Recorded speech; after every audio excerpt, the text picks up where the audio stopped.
non sono un mago, non sono un veggente e non sono un santone. Io sono un amico dell'uomo.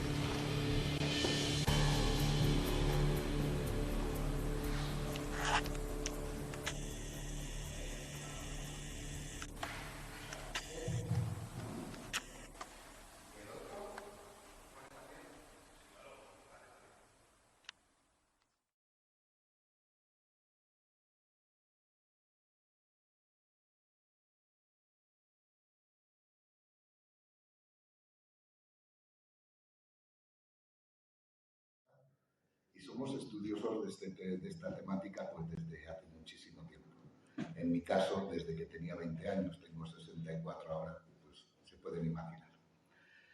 No pertenecemos a ningún grupo, no queremos pertenecer a ningún grupo, sea gubernamental o no gubernamental.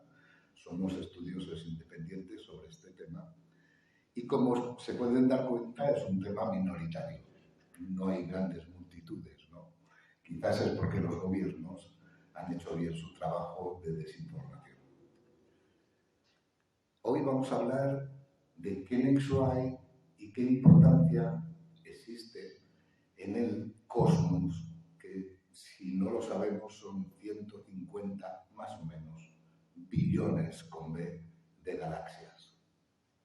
Entre todas ellas está la nuestra. Lo absurdo sería pensar, como muchos han afirmado ya, muchos científicos, pensar que somos los únicos habitantes en 150 billones de galaxias. Máxime sabiendo que en nuestra galaxia hay 100.000 millones de soles con sus sistemas correspondientes. Es un tema especialmente muy importante, sobre todo para la juventud. Y no me refiero a la juventud en cuestión de edad, ¿no?, sino a la juventud en cuestión de querer entender un poco más sobre este tema. Antes de empezar con la proyección, que será aproximadamente de 1 hora, en la cual podrán ver todos los datos que afirman que estamos siendo visitados desde hace millones y millones de años, por no decir desde el principio del origen del hombre, ¿no? Quería hacerles una pregunta. Me imagino que si están por aquí es porque todos piensan que existe vida inteligente en el cosmos, ¿no? Ahora, la cuestión es, si quieren participar levantando la mano, ¿cuántos pensáis que estos seres sean positivos, sean buenos? Que sean positivos, que sean buenos. O sea, ninguno. Ahí está el problema. El poder nos convence de que son negativos, cuando en realidad no es así. Pues sí, porque sí, estos seres, ¿no?, si quisieran invadirnos, lo podrían hacer sencillamente en 30 minutos. Sin embargo, no lo hacen, se ven, se muestran en los cielos, pero no de una manera agresiva. Sí, para hacernos entender como humanidad de que no somos los únicos en este gran cosmos que nos ocupa, ¿no?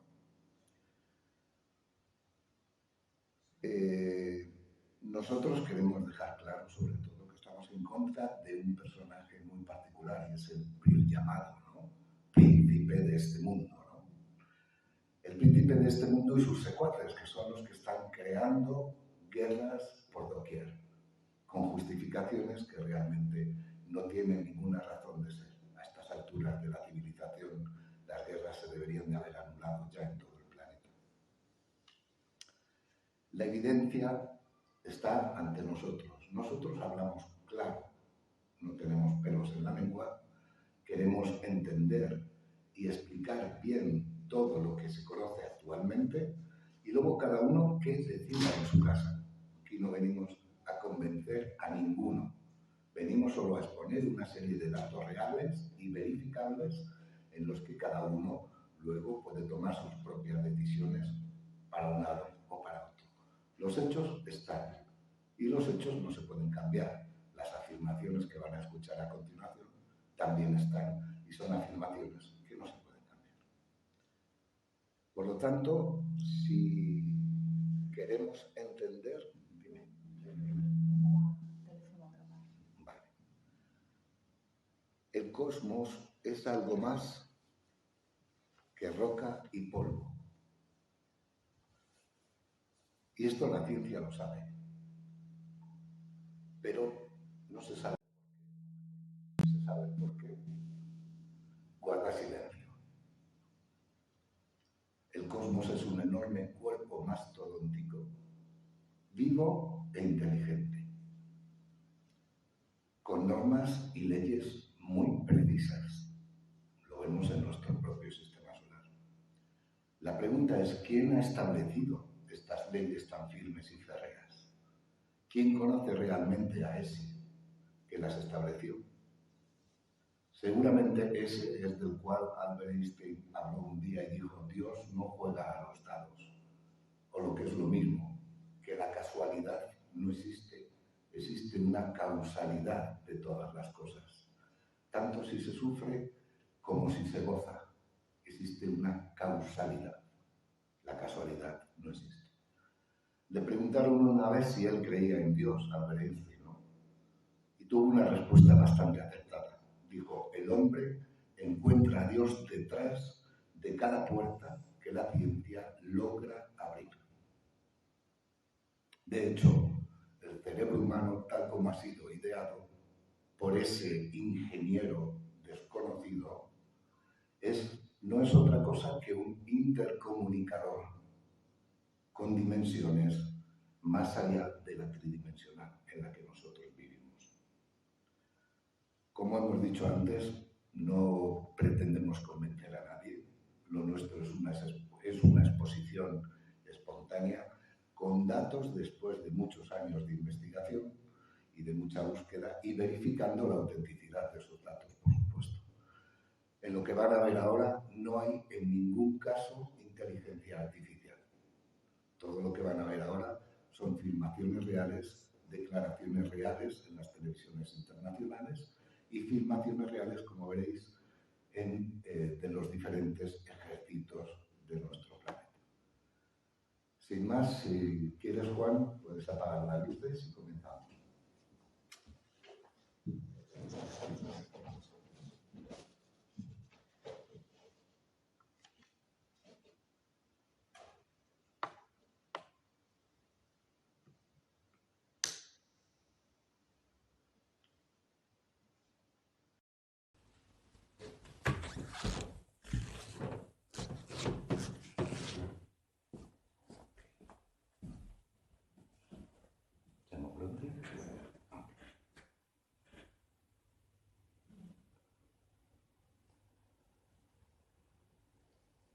La cuestión es cómo surgió el principio, cuál es el principio, el origen, el alfa de todo.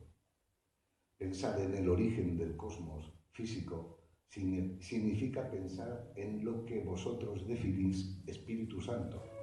Él es el alfa, el principio, el origen de todo lo que ha sido, es y será eternamente. El cosmos tiene un sentido bien definido que aún debéis descubrir. Debéis saber también que los misterios del universo son inacabables, pero comprensibles y asimilables a través de las edades. Esto es debido a que al mismo tiempo que evoluciona la inteligencia humana, lo hace al mismo tiempo el cosmos. Cambia de aspecto, de condiciones que influyen directamente en la inteligencia que intenta sondearlo. Esto supone que en cada edad hay nuevas cosas que descubrir. Por ello, debéis acostumbraros a que todo es relativo. Nada es absoluto, salvo el cosmos físico. Nada es absoluto respecto al cosmos físico. Solo el Espíritu Santo, el Creador. ¿Sabemos lo pequeño que es el planeta Tierra en relación a la galaxia y el cosmos? La Tierra es el tercer planeta que orbita el Sol de los 9 que hay. El Sol es uno de los 100.000 millones de soles de nuestra galaxia.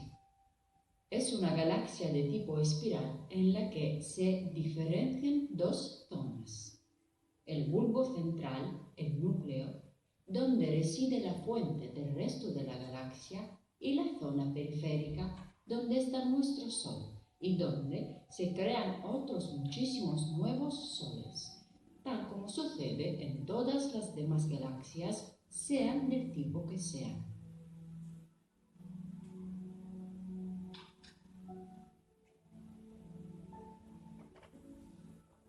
El Sol se encuentra en uno de los brazos espirales, el llamado Brazo de Orión, a una distancia considerable del centro galáctico. Tarda en dar una vuelta total en torno a la galaxia en un tiempo inmenso. Nuestra galaxia forma parte de un grupo local donde se encuentran la galaxia Andrómeda, la galaxia del Triángulo y la Vía Láctea, así como otras pequeñas llamadas galaxias satélites. Este grupo local se halla dentro del supercúmulo de Virgo, que contiene más de 2000 galaxias y que a su vez está dentro del megacúmulo de Laniakea, que contiene más de 100.000 galaxias grandes. Las galaxias se organizan en estructuras enormes, creando muros y espacios vacíos con formas filamentosas, existiendo grandes huecos entre ellas, como una gigantesca red cósmica que es organizada por fuerzas aún desconocidas para el hombre.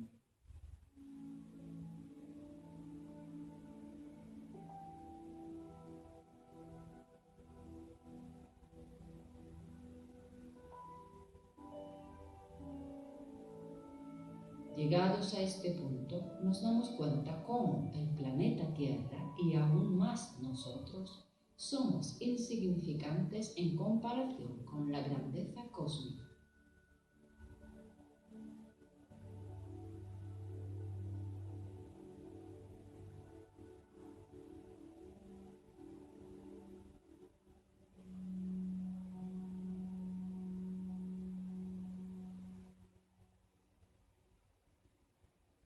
Usted y yo estamos hechos de polvo estelar.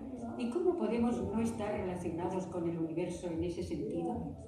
Somos parte del proceso de toda la evolución del universo. Y esa es una de las razones por las que yo creo que hay otros seres ahí fuera con la misma relación y con la misma clase de habilidad para observar el universo y preguntarse si existe alguien más mirando también hacia el cielo. Bien, ahora entramos en un apartado de los varios que hay en este vídeo, en el que se trata muy brevemente, porque si no, no tendríamos tiempo, lo tendríamos que hacer exclusivamente para esto, sobre el tema de la arqueología y la presencia de seres que fueron ya representados en el pasado en diferentes tallados y sobre todo dibujos prehistóricos.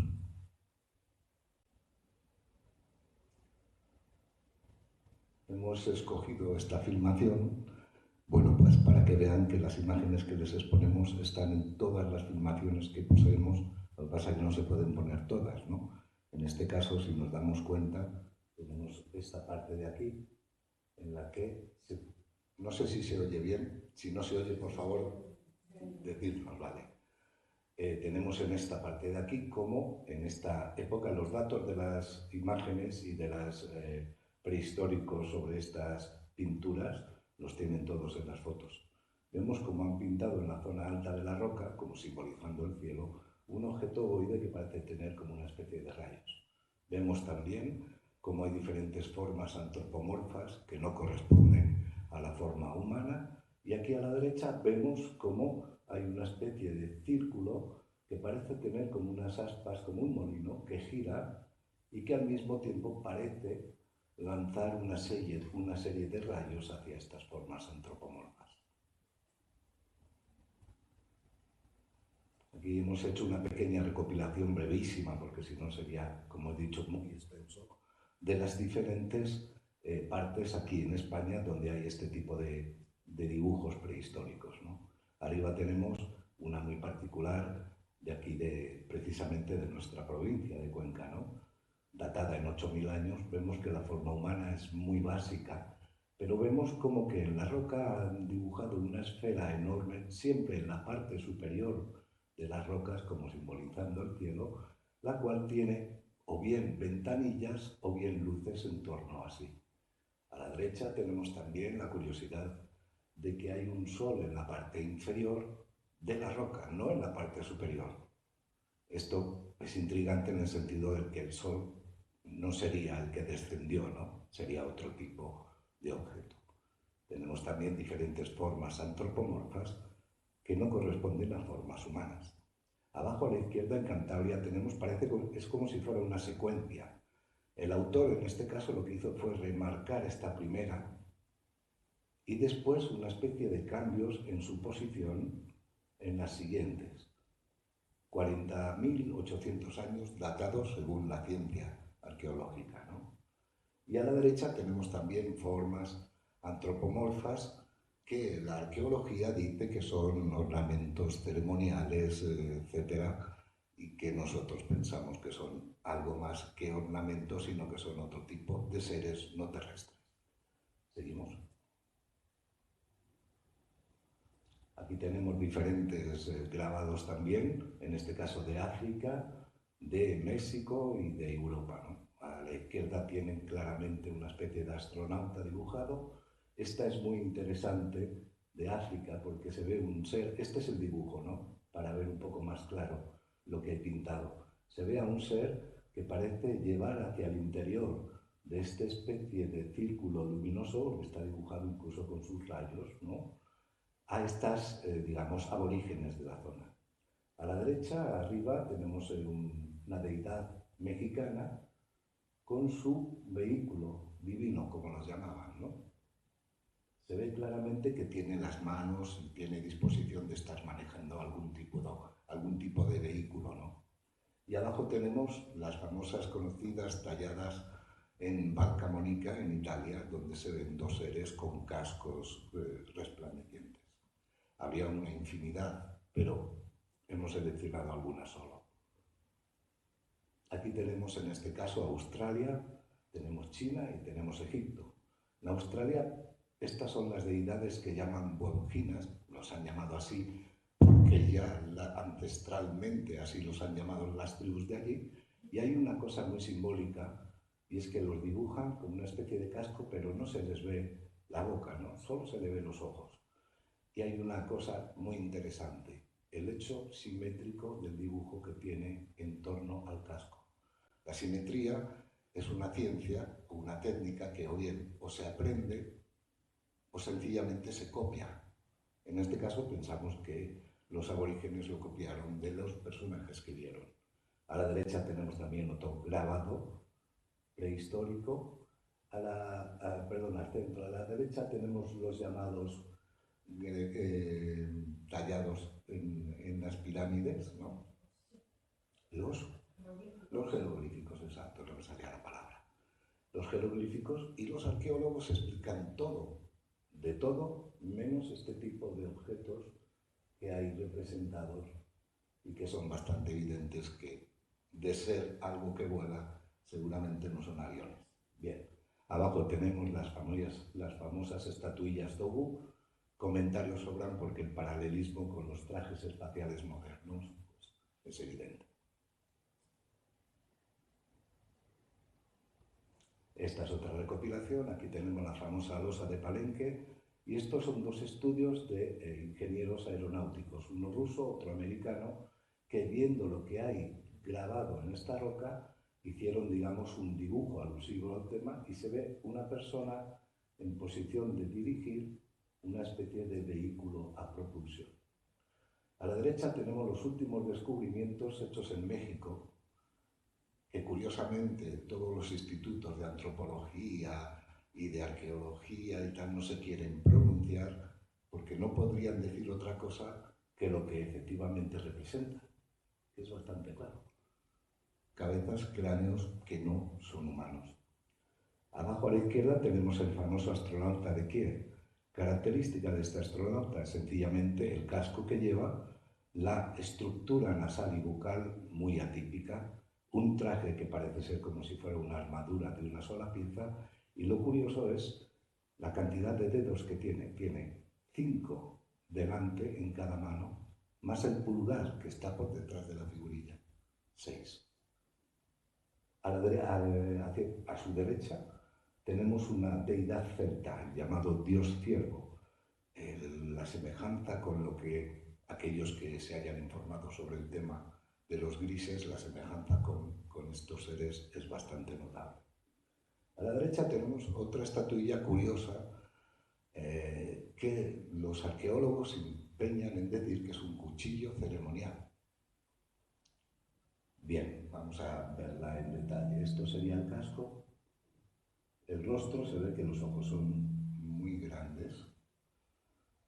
Y vemos cómo tiene las manos dispuestas de una manera muy curiosa, como dirigiendo una especie de aparato. No sé si se oye. Hola, hola. No se oye igual. Vale, gracias. No me acerco más. Entonces tiene las manos dispuestas como dirigiendo una especie de aparato que tiene dos alerones.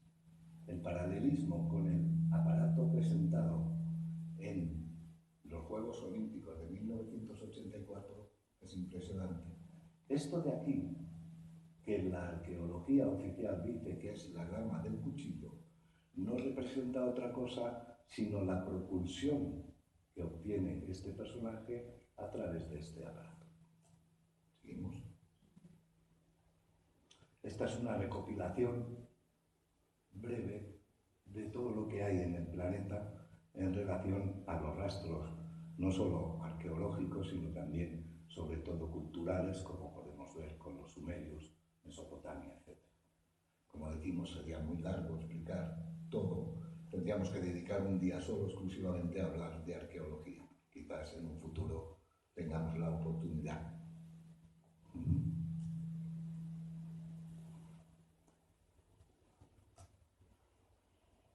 Llegamos a este periodo en donde veremos evidencias del tiempo pasado que confirman que algunas personas tenían una musa o una fuente especial de la cual obtenían conocimientos, conceptos que se anticiparon a lo que en el futuro sería verificado. Si estas personas viviesen en nuestro tiempo moderno, seguramente los llamarían contactistas. Y si hubiesen vivido en los tiempos ancestrales, habrían sido llamados seguramente profetas. Personajes anticipados a su época son todos estos y muchos más. Hay muchísimos datos históricos y literarios que evidencian la presencia y la ayuda de seres superiores al hombre, provenientes del espacio exterior. Estos son una mínima parte que ahora veremos, como por ejemplo la tablilla babilónica, la primera a la izquierda, en donde narran diferentes aspectos del planeta Venus. A su derecha un manuscrito chino en el cual ya habían pronosticado la ralentización del núcleo de la Tierra, que hoy en día es una realidad actual. Y a continuación un manuscrito de los Vedas, que son los textos sagrados hindúes, y en la ampliación inferior se pueden ver con detalle estos vehículos que llamaban vimanas. Esta imagen es para mostraros el tamaño de algunos grabados. En este grabado sumerio, unos personajes parecen explicarle al monarca datos sobre el sistema solar. Y entramos con Demócrito de Abdera en la literatura científica y filosófica. Él habló, por ejemplo, del átomo y además dijo: toda la tierra está al alcance del sabio, ya que la patria de un alma excelente es el universo. Sócrates habló de la divinidad y por ello fue perseguido, asesinado también, y dijo: una voz divina se me manifiesta para indicarme lo que hay que hacer. Y como discípulo de Sócrates tenemos a Platón, que habló de justicia real, de verdadera democracia y también de la desaparición de la Atlántida, y afirmó: si los cuerpos celestes son en realidad seres vivos, sus almas deben ser semejantes a la naturaleza angélica. Pienso que todos los cuerpos celestes tienen vida y que tienen sus propias almas. Libro de los Prodigios del 249 a.C. Se narran prodigios como cuando se vieron 2 soles en el cielo, o cuando también se observó que las nubes ardieron como fuego, o cuando se vieron que en el cielo extraños escudos voladores y columnas voladoras. Y entre los que creían en la existencia de seres inteligentes en otros mundos están Séneca, Giordano Bruno, que fue quemado por la Santa Inquisición, Johannes Kepler, Galileo Galilei, que logró no ser quemado, Christian Huygens, Isaac Newton, William Herschel, y de Jonathan Swift, Voltaire y Julio Verne hablaremos después. Continuamos con Elena Petrovna Blavatsky, que fue perseguida por afirmar, entre otras cosas, que todo el orden de la naturaleza pone en evidencia una marcha progresiva hacia una vida superior. Ignatius Donnelly, congresista americano, él, por ejemplo, ya hablaba de la civilización atlantidea. Alfred Percy Sinnett describió el mundo oculto del interior de la Tierra y habló también del espíritu del universo. Y llegamos a Richard Byrd, almirante de la Marina Americana y capitán de la Fuerza Aérea. En uno de los vuelos que hizo sobre los polos, se internó en el interior del planeta. Y en el expositor, por si quieren, tienen esta crónica detallada. Os leo este texto. Grande es el Señor nuestro Dios, grande es su poder, y su sabiduría es infinita. Adoradle cielos, glorificadle sol y luna, y vosotros los planetas, porque de Él, con Él y en Él están todas las cosas, toda percepción y todo conocimiento. Esta oración, que se podría decir que pensar que fuese de una fuente religiosa, en realidad pertenece a uno de los más grandes astrónomos, Johannes Kepler, que además dijo: me encuentro plenamente persuadido de que estos seres celestes e espirituales tienen su morada primera en nuestro Sol, por lo que no me resulta despreciable pensar que el Sol tiene sus propios habitadores. Gaceta de Nuremberg. Ocurrió que en el cielo se vieron numerosas columnas voladoras, de las cuales salían esferas de diferentes colores. Y a continuación, una cuartilla que representa lo que vieron en este caso en Basilea, numerosas esferas claras y oscuras que se movían en el cielo. Y a continuación verán una afirmación muy semejante de la Ciudad de México del 1997, donde se ven estas esferas, que son algunas claras y algunas oscuras.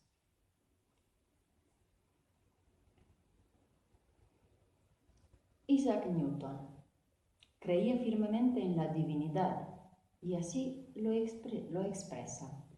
Dios es capaz de crear partículas de materia de distintos tamaños y formas, y quizá de densidades y fuerzas distintas, y de este modo puede variar las leyes de la naturaleza y hacer mundos de tipos diferentes en diferentes partes del universo. Yo, al menos, dice Isaac Newton, no veo en esto nada de contradictorio.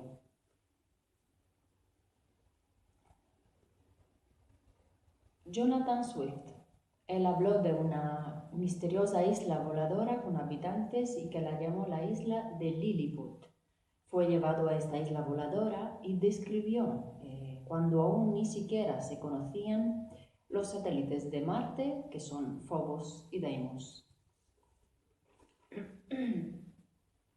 Julio Verne, genio de la anticipación científica y escritor que disponía de una fuente especial, de la cual extraía conceptos y descripciones que se anticiparon a su época. Describió detalladamente, entre otras muchas cosas, el helicóptero, el submarino, el viaje a la Luna, Describiendo la ingravidez, y también habló del viaje al centro de la tierra, describiendo que estaba habitada. Y a la derecha, un manuscrito suyo que hoy en día se sigue descifrando y que tiene similitudes claras con la escritura mesopotámica.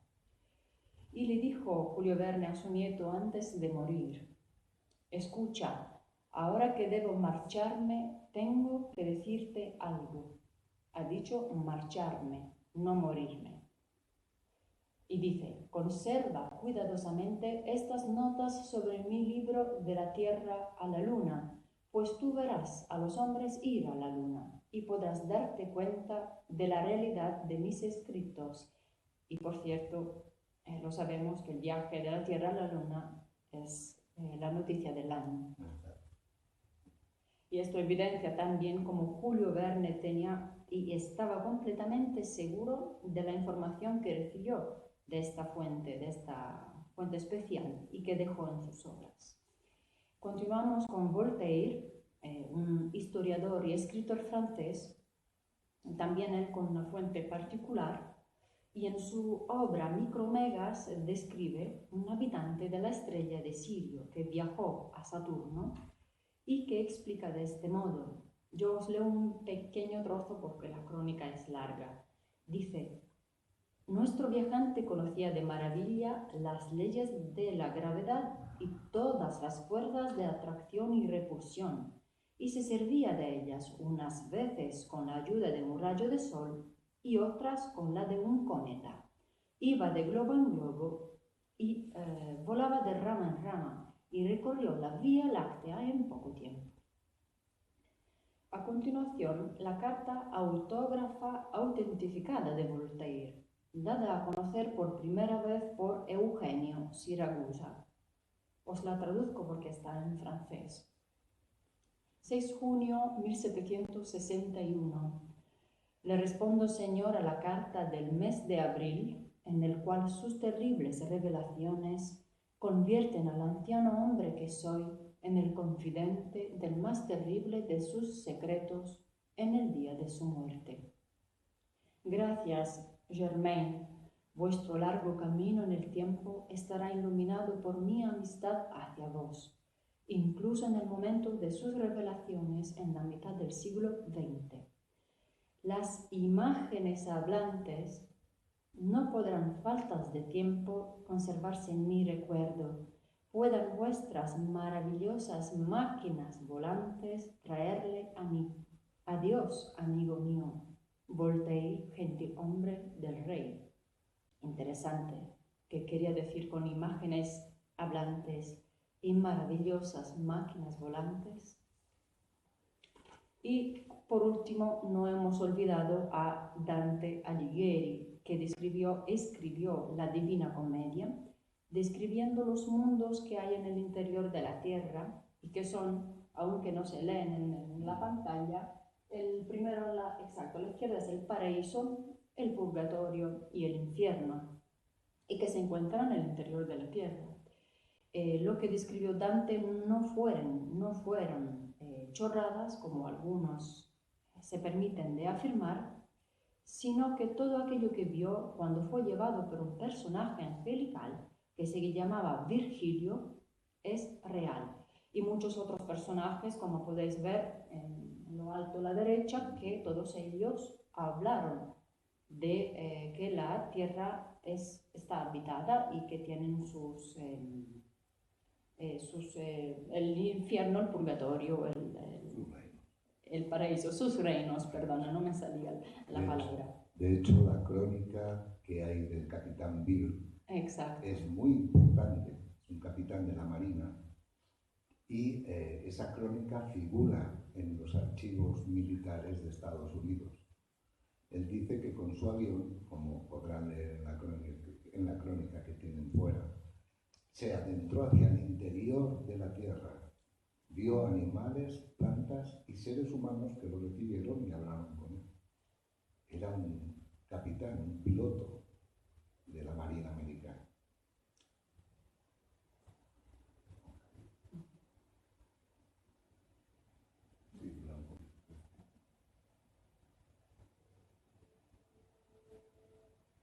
Bien, y ahora entramos en otro de los apartados, que serían los llamados ángeles de todas las religiones del planeta y de todas las culturas, y qué relación tienen o qué vínculo se puede establecer con esto que hoy la modernidad han llamado extraterrestre.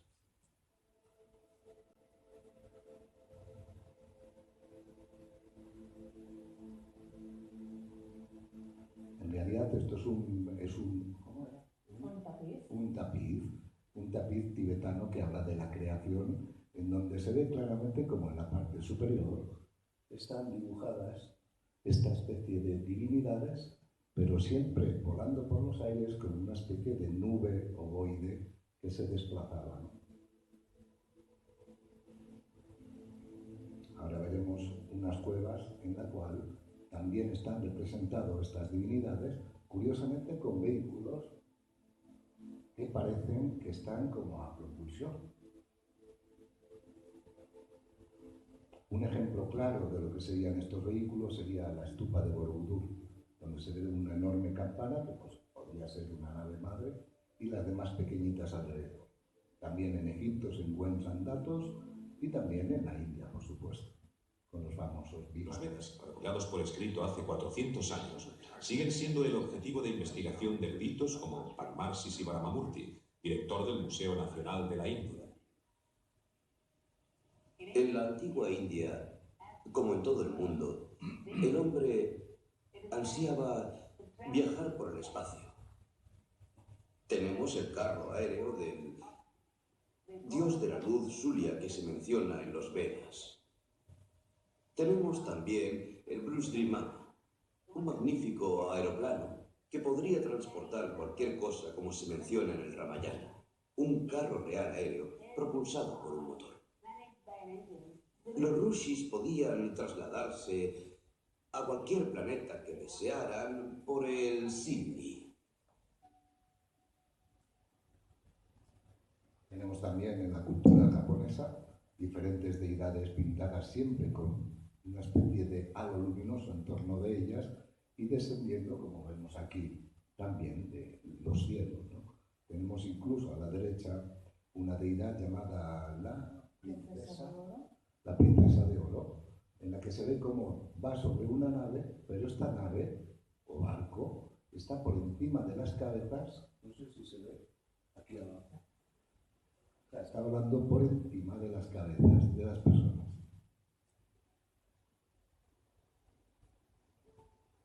Estos son otros, digamos, dibujos también antiguos de manuscritos. Aquí tenemos a su deidad, digamos, nuevamente representada, como hemos dicho antes, y también el famoso, como lo llaman en esta cultura, el mensajero de la divinidad, que algunos tenían la posibilidad también de disponer de este tipo de vehículos que se llamaban vimanas.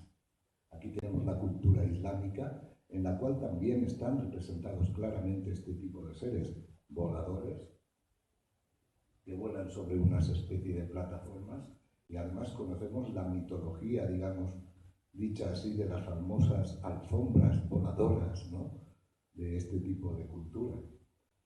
Tenemos también en la parte derecha cómo están representados sobre nubes blancas, voladoras, luminosas, y luego otras sencillamente como con una curiosa forma discoidal.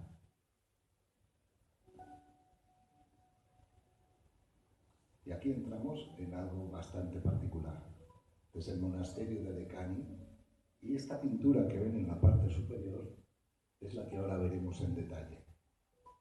¿Por qué pintaron en una escena de la crucifixión de Jesucristo estos dos vehículos, con personajes dentro de ellos que parecen manipular, como dirigiendo este vehículo, y este de aquí parece mirar hacia atrás para ver si el otro le sigue, ¿no?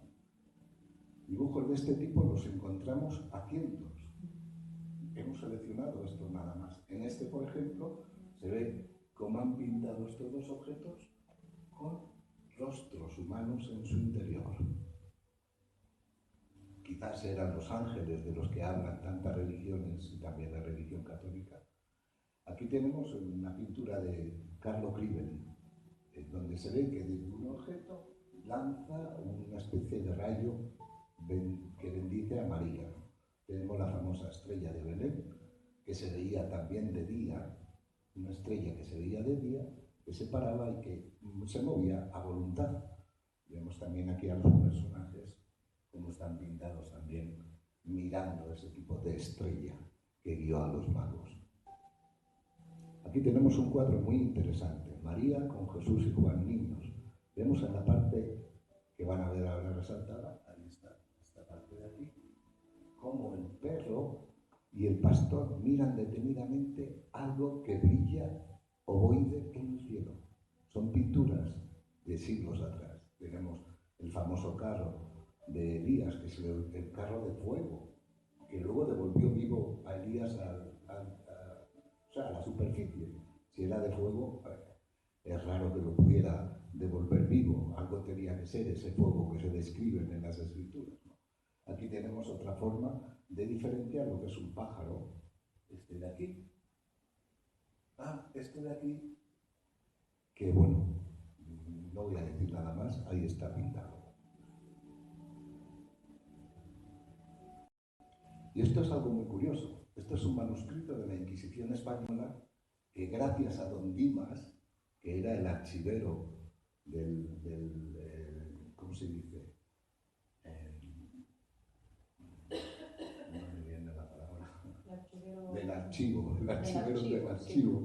digamos, de aquí de Cuenca, cerca, creo que está, no, si no lo han cambiado, estaba cerca de la catedral, tuvo la amabilidad de darme y poder fotografiar este documento del año 1555, en donde 15 testigos al menos declaran ante la Inquisición que vieron en el cielo, en buen día, precisamente, al lado de, creo que era una ermita, vieron una enorme cruz luminosa en el cielo que brillaba y relampagueaba, y que poco a poco se fue moviendo en el cielo, se escondió detrás de una nube y ya dejaron de verla.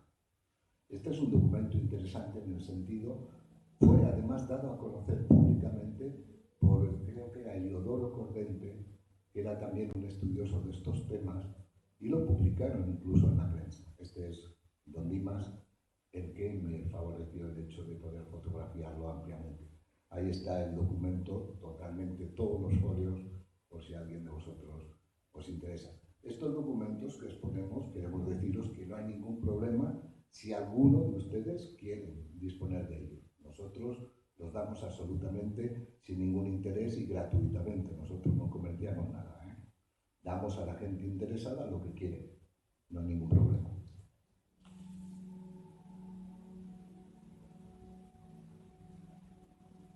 Exacto. Y de esta manera vemos cómo el creador no está solo, puesto es una pintura también de siglos pasados, donde todos estos seres que están pintados aquí tienen diferentes evoluciones y en el cosmos cumplen diferentes funciones.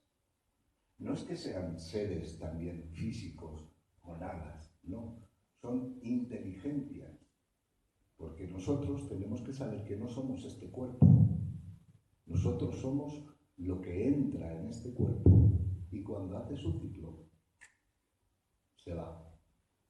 Eso somos nosotros, no el cuerpo.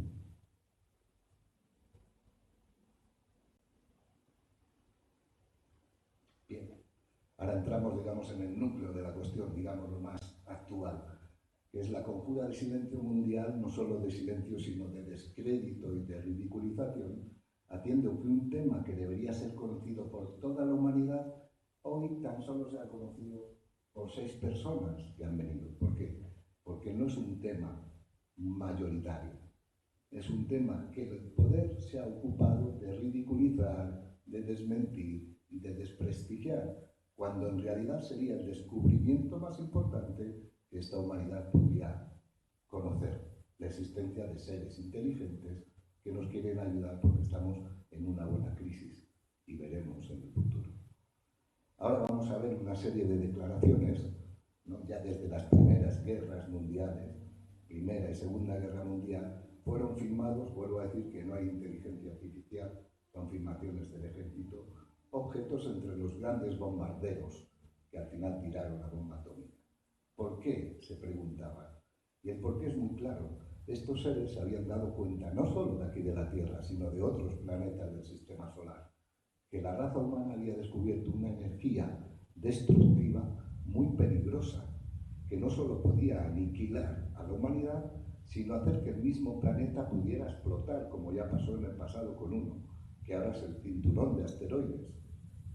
De hecho, se pusieron, digamos, manos a la obra para evitar que este riesgo, que hoy en día parece tan latente, no se sabe si un día o dos, o más adelante o más atrás, pueda saltar el dispositivo nuclear. Ellos están empleándose para evitar que esto suceda.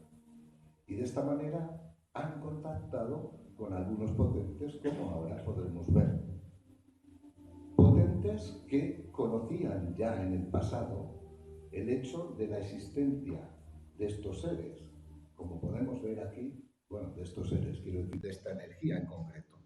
Esto sería un relieve babilónico, por decirlo así, de hace miles y miles de años, en donde al principio esto de aquí y esto de aquí se interpretaba como algo simbólico, como siempre la arqueología oficial habla de estas cosas. Después se dieron cuenta de que el paralelismo que hay entre este objeto y la bomba atómica primera y esto que parece como un árbol brillante que lanza chispas con el hongo atómico, les descubrió que civilizaciones del pasado, porque no somos la única civilización que habitó este planeta, civilizaciones del pasado también tuvieron este problema con este tipo de energía nuclear, de fisión, de rotura del átomo. Hay otro tipo de energía nuclear, que es la de fusión, que no provoca daño y no deja residuos radiactivos, no es radiactiva. Sería largo hablar el por qué fue descubierta en el 1989 y ya no se ha vuelto nunca más a hablar de este descubrimiento de la energía de fusión. Bien. Como decíamos, han intentado, o mejor dicho, se han encontrado con algunos de estos poderosos. El primero en saber de ello fue Truman, a través del ejército, que le informó directamente de que estos vehículos, y él mismo lo declara en la televisión, ¿no? Como digo, no podemos poner todos los testimonios porque sería extensísimo. Él mismo lo declaró a la televisión americana en su época, que el ejército le informaba de que siempre había estos objetos por las bases militares yendo de un sitio a otro. Tenemos a Eisenhower, que Eisenhower sí se encontró con ellos en una base de Edwards, si no me equivoco, sí, Edwards. De Edwards, en donde pudo observar una demostración de materialización, o sea, de aparición y desaparición de este tipo de objetos. Y ahora veremos el testimonio de un agente un ex agente de la CIA. Y tenemos a John Kennedy, que también se encontró con ellos, y el cónsul italiano Alberto Perego, testigo ocular del hecho, lo declaró abiertamente. Ahora veremos una serie de declaraciones. Intentaré hablar poco para que ustedes puedan ver y leer tranquilamente.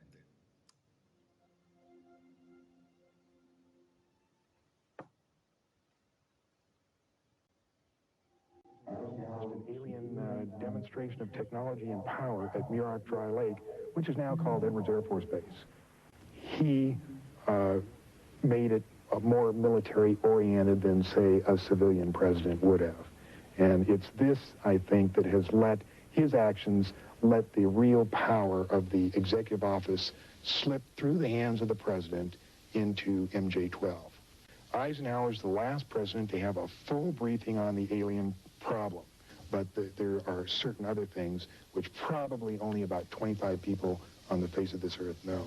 Eisenhower fue el último que conoció a fondo el tema extraterrestre. Y es curioso que después de Eisenhower, aquellos que lo han intentado, ya lo veremos, han tenido, en fin, serios problemas. La afirmación de este exagente de la CIA es muy interesante. Somos 7.000 millones de personas sobre la Tierra. Y este señor dice que solo 25 personas conocen realmente todo sobre el tema extraterrestre. y lo ocultan, está claro. Kennedy may have been engaged in a bit of a struggle with the CIA in attempting to get more information on the UFO subject, and that might account for his termination. Este reportero británico habla, según sus investigaciones, un experimentado reportero, ¿no?, de que quizás el conflicto que tuvo Kennedy con la CIA y con otros organismos pudo, digamos, haber comprometido su vida. De hecho, vemos en este memorándum del 12 de 1963 cómo es una orden presidencial que no se puede revocar. Puede ser aceptada o no, pero no se puede revocar, en donde Kennedy pide tanto a la CIA como a los diferentes organismos que le den toda la documentación que tengan sobre el tema UFO y extraterrestre, y que lo quiere en su despacho antes, como viene escrito aquí, del 1 de febrero del año siguiente, que sería 1964. 10 días después tuvo la respuesta, y esta es la respuesta que vais a ver ahora.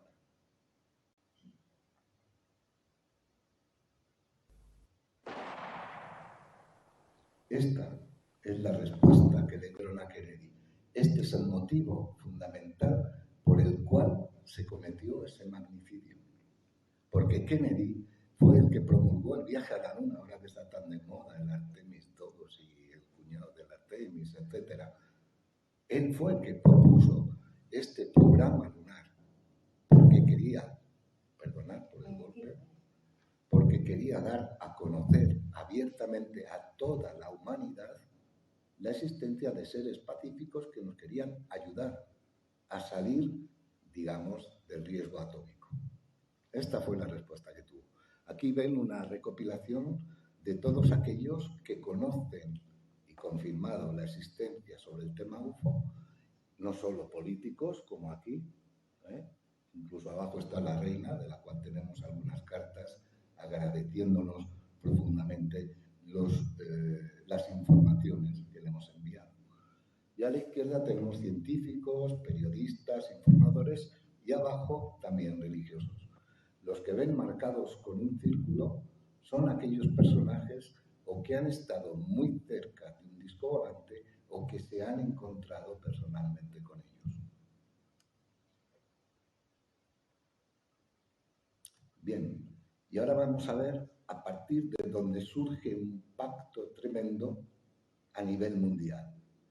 Este Reagan hablando en la ONU. ¿Okay? Escuchemos lo que dice.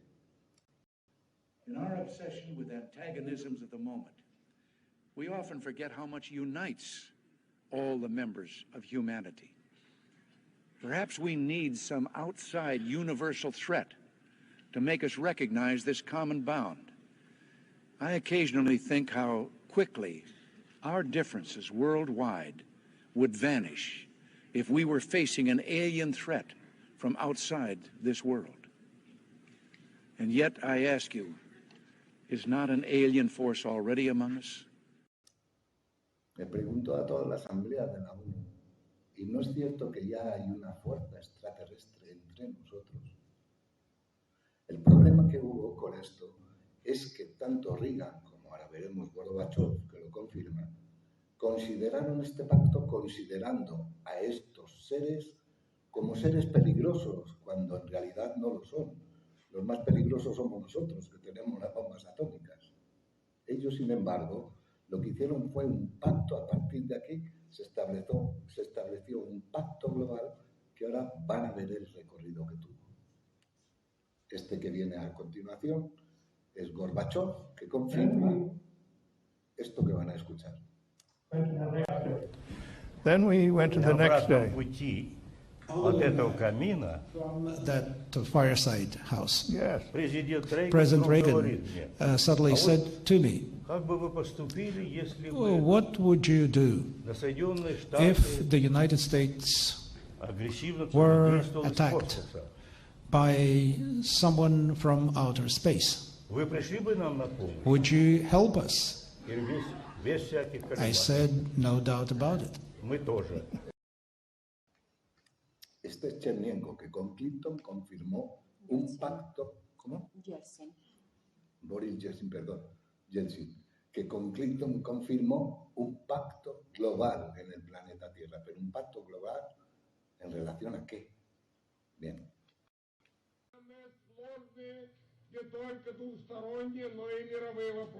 And that it's only together we're going to be trying to solve not only our joint bilateral issues, but issues affecting the whole world.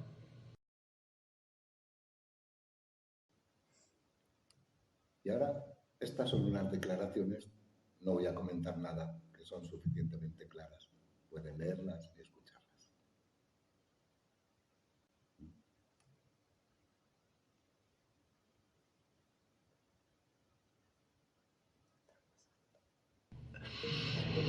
There's no reason not to. I mean, there's no reason not to think that Mars and all these planets don't have life. You know, O sea, vida ya en Marte, según Trump. Esta es importante. He puesto sobre el final de una entrevista que el presidente de Rusia, el anterior a Putin, que era Medvedev, tuvo en la televisión rusa. Hizo una entrevista normal, pues, de temas políticos, sociales o lo que fuese, ¿no? Fuera de la entrevista del directo, estaba la pausa y entonces la periodista empezó a preguntarle sobre el tema extraterrestre. Medvedev se le quedó la cara a cuadros, ¿no? Pero sin embargo tuvo el coraje de explicarle que cuando hay una sucesión de presidentes hay dos cosas, dos maletines que el presidente nuevo recibe. Uno es el famoso tema nuclear y el segundo, un informe completísimo sobre el tema UFO y de seres extraterrestres. Al final, como digo, la entrevista es larga. Al final la periodista le pregunta esto: ¿cuántos están en medio de nosotros? Сколько их среди нас, рассказывать не буду, потому что это может вызвать панику. Dice, todos los que hay no lo puedo decir porque si lo digo causaría pánico. O sea que son muchos los que están aquí abajo, que no se pueden conocer, no se ven, se confunden con nosotros, ¿no? Y que están haciendo sus labores, sus trabajos.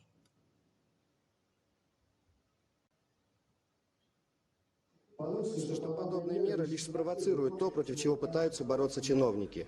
В связи с этим хотелось бы услышать принципиальную позицию правительства в вопросе введения цензурных ограничений в интернете и, если возможно, вашу личную. Спасибо. Да, интернет – это только инструмент решения важных народно-хозяйственных, социальных проблем. Это возможность общения, возможность самовыражения. Это инструмент повышения и качества жизни, информационной обеспеченности общества. Правда, основные ресурсы находятся не в наших руках, а за бугром, точнее за океаном. И именно это вызывает озабоченность некоторых спецслужб, имея в виду возможность использования этих ресурсов в интересах, противоречащих интересам общества и государства. Но, повторяю, это их озабоченность. Что касается моего личного мнения, как вы спросили, не считаю возможным что-либо ограничивать. Exacto. Una preparación de la humanidad, pero ¿en qué sentido? En que la gente considere negativos y peligrosos a estos seres. No solo habla de eso, sino habla del proyecto que había empezado ya hace tiempo. Esta es una entrevista de 2016 y que el mismo Putin dijo que concluiría dentro de 2 años. Sería en el 2018 o 19, depende cómo fueran las cosas. Y no solo eso, sino que dijo, eso forzaría a reescribir los principios de la humanidad. Y es un tema muy complejo y se debe tener autocontrol. O sea, que lo tienen que controlar ellos, mientras que los pueblos nadamos en la ignorancia. Y escuchemos también ahora a un líder europeo. Nous n'allons pas arrêter notre vol vers l'avenir. Les horizons nous attendent et nous volons vers les horizons qui sont ceux de l'Europe et de la planète entière. Il faut savoir que ceux qui nous observent de loin sont inquiets. J'ai vu et entendu et écouté plusieurs des dirigeants d'autres planètes. Dice, yo vi, entendí y escuché a varios líderes o gobernantes, dirigentes de otros planetas. No dice naciones en francés, dice planète. Son planetas. Ils sont très inquiets parce qu'ils s'interrogent sur la voie que l'Union européenne va poursuivre. Et donc il faut rassurer et les Européens et ceux qui nous observent de plus loin.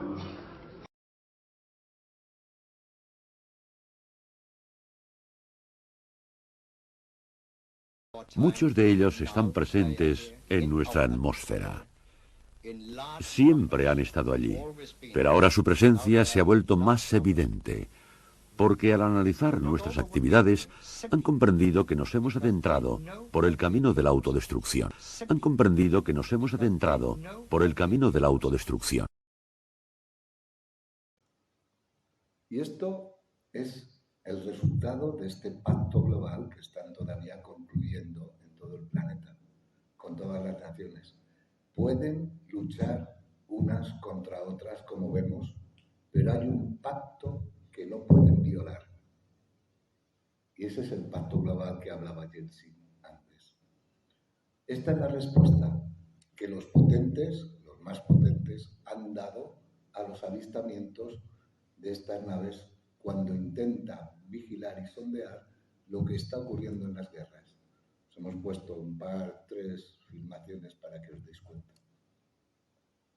Este es el resultado.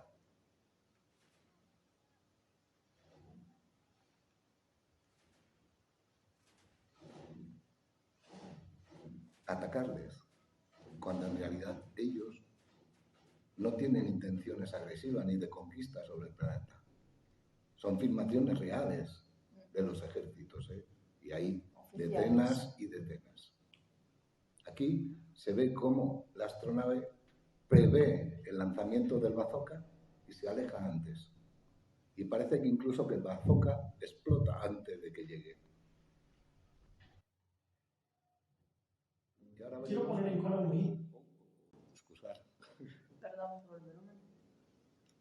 Esta es la última intervención en el Capitolio, el año pasado, sobre una filmación de uno de estos objetos que llaman ORD, pero en realidad son UFOs, o sea, ovnis, en un objeto que fue filmado en las costas del Yemen, cuando viajaba por encima del océano. En el 2024. En el 2024, gracias, Emone.